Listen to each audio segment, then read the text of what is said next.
Ana, dore data wacu bagabo bari kuza hano. Yego niwe. Kuki se ari we wiyiziye? Nanjye simbizi, reka turamubaza. Bite yemwe ba? Ni byiza. None se kuki ari wowe wiyiziye gukamisha? Yego ndiyiziye kuko Kabarisa yazerereye kandi no ku ishuri bambwiye ko atagikora neza inshingano ze. None se inshingano z'umwana ku ishuri ni izihe?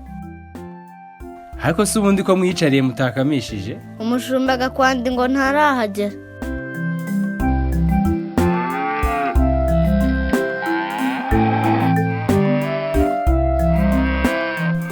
Reka noneho rero mbe mbabwiriye inkuru yitwa inshingano z'umwana ku ishuri.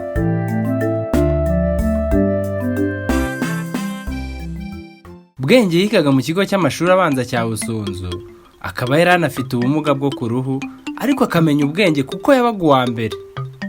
Buri wa gatanu rero bakaba barakoraga isuku mu ishuri nimugoroba mbere y'uko bataha.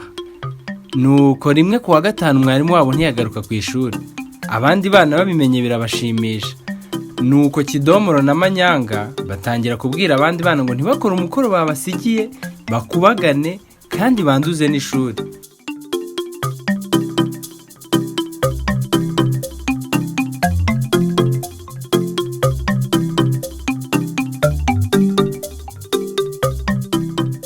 Abandi bana barabyemera, ariko Bwenge we ntiyabyemera.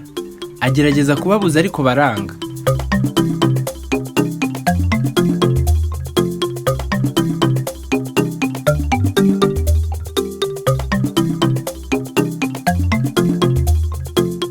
Ndetse bahitamo gutoroka ikigo bakigira ku mugezi kwidumbaguza.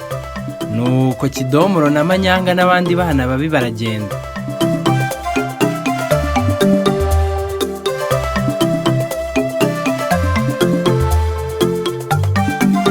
Ariko Keza yanga kugenda agumana na Bwenge.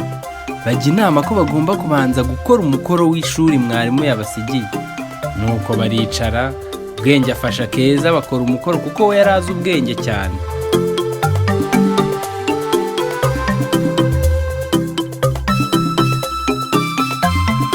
Barawukora bararangiza, amasaha yo gukora isuku agera nabwo mwarimu ataraza. Nuko Bwenge na Keza biyemeza gukora isuku ntawe ubabwirije.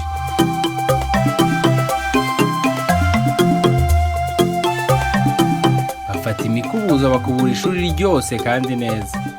Ndetse banashyira ku murongo ibitabo bya mwarimu n'ibindi bitari ku murongo.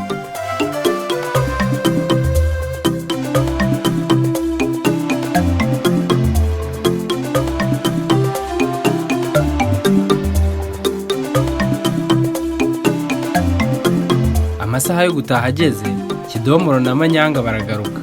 Mwarimu nawe barahageze. Abasobanurira impamvu atabashije kuboneka, ababaza umukoro yabasigiye.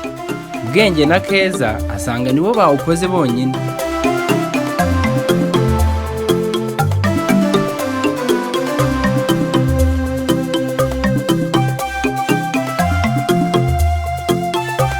Amenya kandi ko ari nabo bakoze isuku bonyine kuko abandi bari bagiye.